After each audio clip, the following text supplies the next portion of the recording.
This is my Rube Goldberg machine. The objective of it is to push a ragdoll into a bathtub, starting a shower and throwing the rubber duck into the shower. It starts off with a hammer that is classified as a third-class lever, which has a fulcrum on the end, the effort force in the middle, and the load on the other end. The hammer hits the bucket with small and heavy balls. They then roll into another bucket which is connected to a pulley. The balls then weigh down the bucket and lifts the block of wood on the other end of the pulley.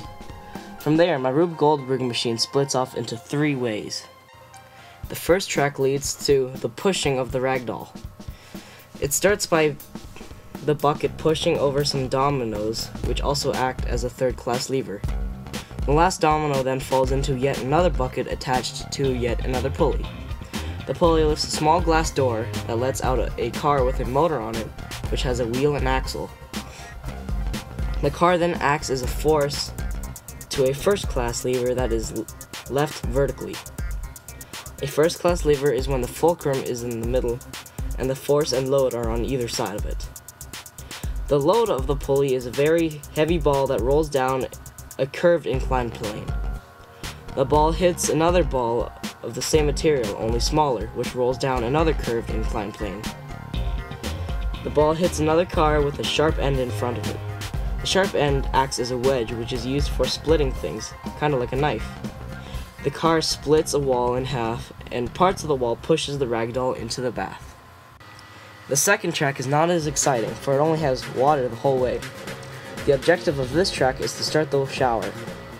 The water carrier counts as a second-class lever, where the fulcrum is at the end, the force is at the other end, and the load is in the middle. The water flows out from the wooden block of the pulley, pushing the water carrier over. The water then flows out into a screw. In this case, a screw has inclined planes facing in opposite directions in certain parts of a vertical tunnel. When the water flows out, it flows into an obstacle course of fixed circles, made to delay the water flow time. The water then flows into yet another tube designed to delay the water travel time. At the end of the tube, the water then falls into the bathtub. The final area of my machine's objective is to push the rubber duck into the bath.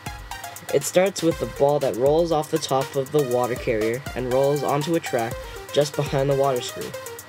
The ball falls into a gear train which is 3 gears connected and moving by only one motor and falls into a screw. The drive gear has 15 teeth and the driven gear has 11 teeth, and the driven gear after that one has 9 teeth. Therefore, the gear ratio is 1.4 to 1.2.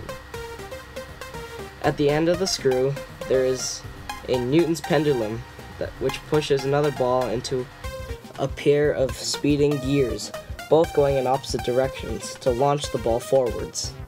The ball then slowly makes its way through the gaps of the gears and launches down a ramp, then up again. The ball then knocks over the rubber duck over onto a conveyor belt and then into the bathtub.